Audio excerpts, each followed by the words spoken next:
ভাপা পিঠে যারা খেতে পছন্দ করেন অথচ বাড়িতে বানাতে ভয় পান, কারণ এর অ্যাকচুয়াল প্রসেসটা বুঝতে এবং বুঝে ঠিকঠাকভাবে পিঠেগুলো নামাতে গিয়ে খুবই অসুবিধা হয়, বুঝতে পারেন না সঠিক কোন পদ্ধতি ফলো করা যায়, তাদের জন্য আজকের এই রেসিপি। আমি মূলত এখানে দু ধরনের চালের গুঁড়োই ব্যবহার করছি, আতপ চাল আর সেদ্ধ চাল। আতপ চালের কোয়ান্টিটি, আতপ চালটা একটু বেশি সেদ্ধ চালের থেকে। এই যে কাপটা আমি দেখাচ্ছি, ছোট্ট একটা চায়ের কাপের মাপে 1 কাপ আর আরও 1/4 অর্থাৎ 1/4 কাপ, 1 কাপ প্লাস 1/4 কাপ নিয়েছি আতপ চালের গুঁড়ো, আর 1 কাপ নিয়েছি সেদ্ধ চালের গুঁড়ো। দুটো মিক্স করে নেবেন, তাহলে কিন্তু পিঠের টেক্সচার খুব ভালো হবে। শুধু আতপ চাল নিলে কি হয়, পিঠেটা খুব বেশি ড্রাই হয়ে যায়, খেতে গিয়ে গলায় লাগে। আর শুধু সেদ্ধ চালের গুঁড়ো নিলে কি হবে, পিঠেটা এত নরম হয়ে যাবে যে আপনি তুলে সার্ভ করতে পারবেন না। তাই দুটো চাল মিশিয়ে নেওয়াই ভালো। এতে আমি অল্প পরিমাণ নুন দিয়ে দিলাম, ওই ছোটো চামচের 1 চামচ মতো নুন দিয়ে ভালো করে মিক্স করে নিয়ে এবারে বলি, চালের গুঁড়োটা যে মাখবো, সেটা যে জলটা দিয়ে মাখবো, জলের উষ্ণতাটা, জলটা হবে উষ্ণ গরমের থেকে একটু বেশি গরম, অর্থাৎ বয়েলিং হট ওয়াটার নয় যে আপনি আঙুল ডোবাবেন আপনার আঙুল পুড়ে যাবে, একদম নয়। আঙুলটা যখন ডোবাবেন জলে, হালকা তাপ লাগবে আপনার আঙুলে, অর্থাৎ তাপটা বুঝতে পারবেন। উষ্ণ গরম জলে কি হয়, আমরা আঙুল দিয়ে ভালো করে গুলতে পারি, সেরকম নয়, সেটা খুব অল্প গরম, ওর থেকে আরেকটু বেশি গরম জল হতে হবে। সেই জলটা দিয়ে এবারে চালের গুঁড়োটা মাখবো। অল্প অল্প করে জল দেবেন আর চালের গুঁড়োটা মাখবেন, মন্ড কিন্তু তৈরি হবে না, এটাতে কোনো মন্ডের ব্যাপার নেই। এটা হবে, এই চালের গুঁড়োটার টেক্সচারটা হবে জল দিয়ে মাখার পরে অনেকটা ভেজা বালির মতো, বা বলতে পারি আটা বা ময়দাতে ময়ান দেওয়ার পরে যে টেক্সচারটা হয় না, বেশ ময়েস্ট টেক্সচার, ওই রকম টেক্সচার, ওর থেকে আরেকটু বেশি ময়েস্ট হবে। একটা দলা তুলে আমি দেখাচ্ছি, মানে খানিকটা মিক্সচার হাতে নিয়ে মুঠো করার পরে যে দলাটা তৈরি হবে, হাত দিয়ে নাড়লে চাড়লেও কিন্তু দলাটা দেখুন ভাঙছে না, কিন্তু যখন আমি আঙুল দিয়ে অল্প চাপ দেব, সেটা এবার ঝুরঝুর করে পড়ে যাবে, কিন্তু আবার একদম পাউডারের মতো পড়বে না, ওই ভেজা বালির মতোই কিন্তু ঝুরঝুর করে পড়বে। এই টেক্সচারটা আসা কিন্তু খুব ইম্পর্ট্যান্ট। মুঠো করে তুলবো, একটা দলা হবে, দলাটা এমন হবে যে নাড়লে চাড়লে সেটা ভাঙছে না, অথচ হালকা চাপ দিলে সেটা ভিজে বালির মতো ঝুরঝুর করে পড়ে যাচ্ছে। মোটামুটি একটা আন্দাজে বলতে পারি যে এরকম টেক্সচার আসতে আমি যে ছোট কাপটা ইউজ করেছি চালটা মাপার জন্য, সেই ছোট চায়ের কাপটার 2 কাপের মতো জল আমার লেগেছে। একটু 19-20 হতে পারে, কয়েক চামচ 19-20 হতে পারে, মোটামুটি আমি একটা আন্দাজ বলে দিলাম। এবার এটাকে ঢেকে রেখে দেবো 15 মিনিটের জন্য, তার থেকে বেশি কিন্তু নয়। এর থেকে বেশিক্ষণ রেখে দিলে কিন্তু আবার মিশ্রণটা একদম ড্রাই হতে শুরু করবে। ব্যাস 15 মিনিট। এরপর দেখিয়ে দিই আরও কি লাগছে। আমার লাগছে একটু নারকেল কোড়া আর খেজুরের পাটালি গুড়, যেটা আমি গ্রেট করে রেখেছি।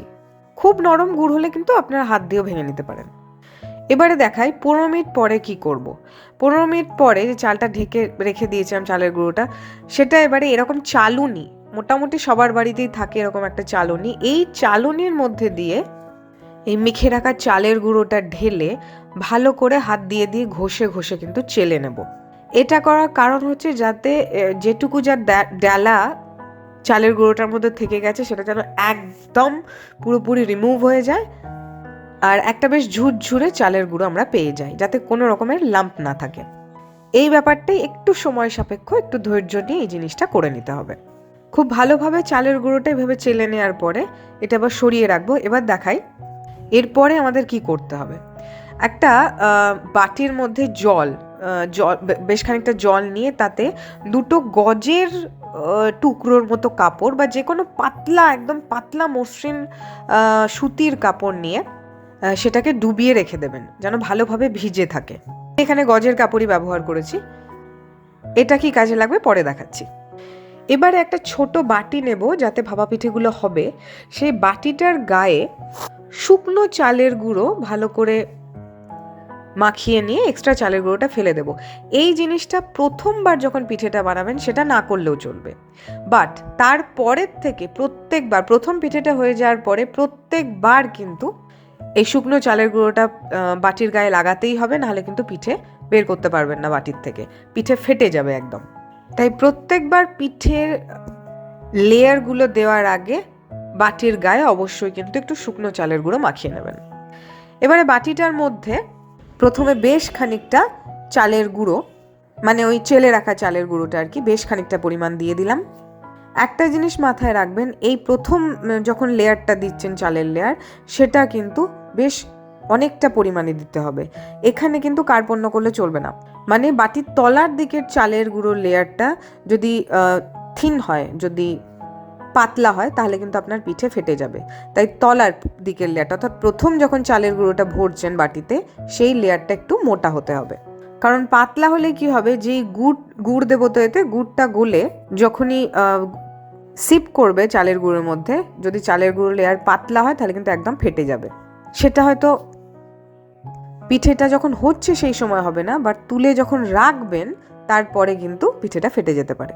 আচ্ছা, এবারে এই চালের গুঁড়ো লেয়ারের উপরে 1 চামচ, মানে 1 টেবিল চামচ মতো নারকেল কোড়া দিলাম, আর দিলাম 1 টেবিল চামচ মতোই গুড়। এর থেকে বেশি দেওয়ার দরকার নেই, না হলেও কিন্তু পিঠেটা নষ্ট হয়ে যেতে পারে। এই পরিমাণটা একদম ঠিক আছে, 1 টেবিল চামচ করে।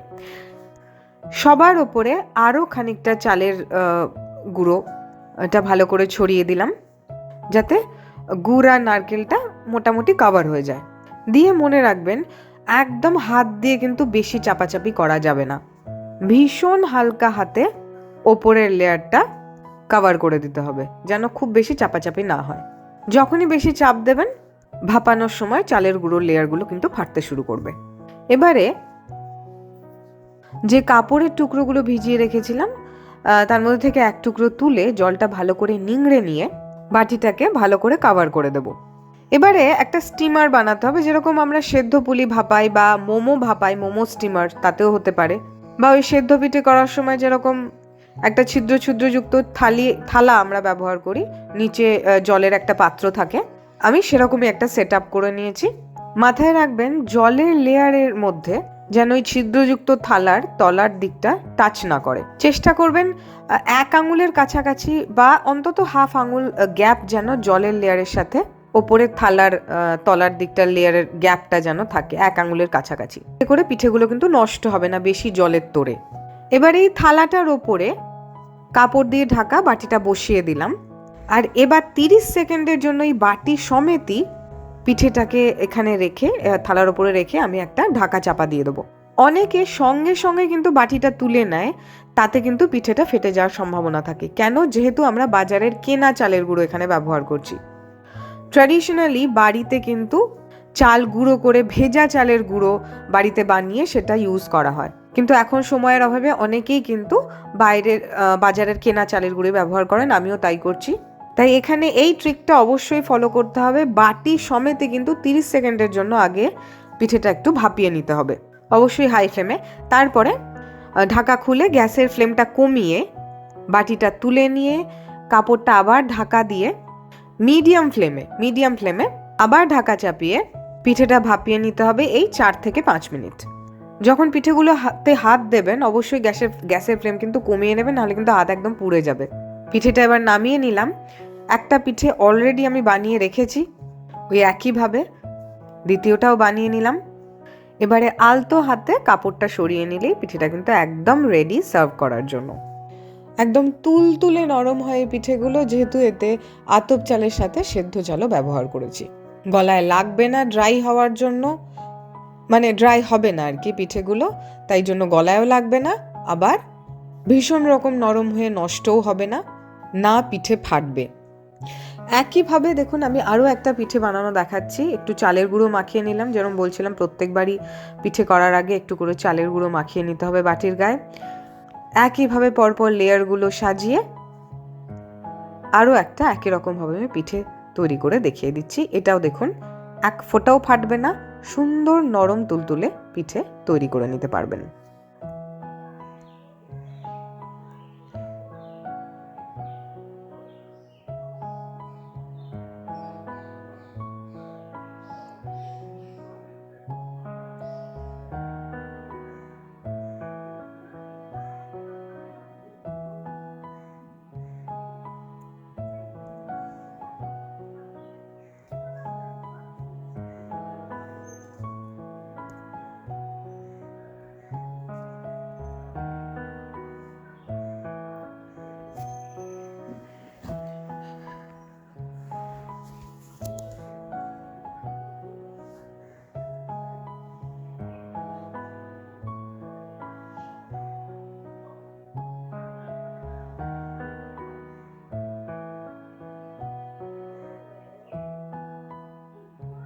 আর একটা জিনিস বলে দিই, যদি কিছু ভাপা পিঠে বেঁচে যায় সেগুলো গরম করার সময় মাইক্রোওয়েভ কিন্তু ব্যবহার করবেন না। আবারও একবার ভেজা কাপড়ে পিঠেগুলোকে মুড়িয়ে ঠিক যেভাবে আমরা পিঠে ভাপালাম ওইভাবেই আরেকবার ভাপিয়ে নেবেন। যা যা টিপস আর ট্রিক্স আমি জানি মোটামুটি সবটাই শেয়ার করার চেষ্টা করলাম। এইভাবে বানিয়ে দেখুন, আপনারাও সুন্দর ভাপা পিঠে তৈরি করতে পারবেন। ভাপা পিঠে খাওয়ার জন্য আর কোনো শীতকালীন মেলার জন্য ওয়েট করে থাকতে হবে না যে কবে দেখতে পাবো আর কবে কিনে খাবো। তাহলে বানিয়ে ফেলুন আর অবশ্যই জানাবেন কেমন লাগলো। আজকে আসি, টাটা।